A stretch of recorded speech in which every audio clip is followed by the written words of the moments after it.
I work full time. I have my kids. I was like, I cannot do it all. But what I can do is I can research, I can ask questions, I can communicate, I can make those connections. So at that time, I was reading, the worship committee was reading a book about discernment. So we were really actively engaged in the practice of discernment and the different types of it.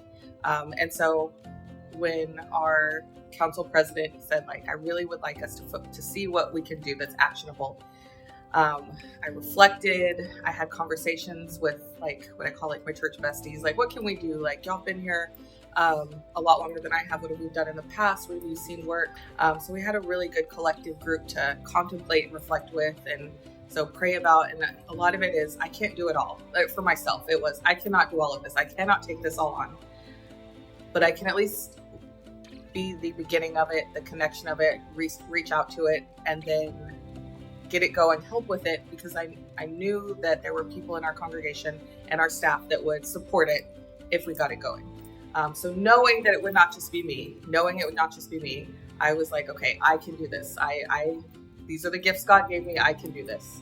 A couple days later, he caught me as I was coming back in, and he said, I have a question. He said, do you work here? And he said, I don't know what you do here. And I said, well, I work here. I'm on staff. And he goes, thank you. He said, I don't know why you always care for me, but you do. He said, you always make sure that there's food in the pantry out there. And you always make sure that you give me what I need. The warming center was a place that was brought to us by Catherine and Joyce as an opportunity through Bexar County to have these people come into our church in December, and they were going to be here through the weather event, whatever that meant by Bexar County standards.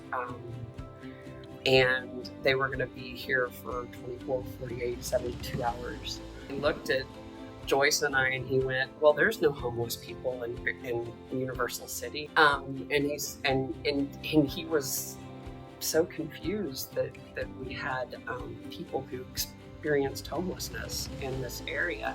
And I said, sir, this is one of the reasons we're doing this. This is one of the reasons that we feel called to do this. And he was like, oh. Well, that's interesting. And I remember that was kind of the moment that I was like, okay, we really need to change this thought. We really need to make this more of a thing. Obviously, this is a problem. And I think the big important part of it is that a lot of people said yes, not just myself and our congregation and the county moved on it, but there were a few people who were like, well, what about this? What about this? You can't focus on the what ifs. You can't focus on that. Like, trust that it will work out. I'm Catherine Barden. My name is Marissa Robbins, and I've been called to sent.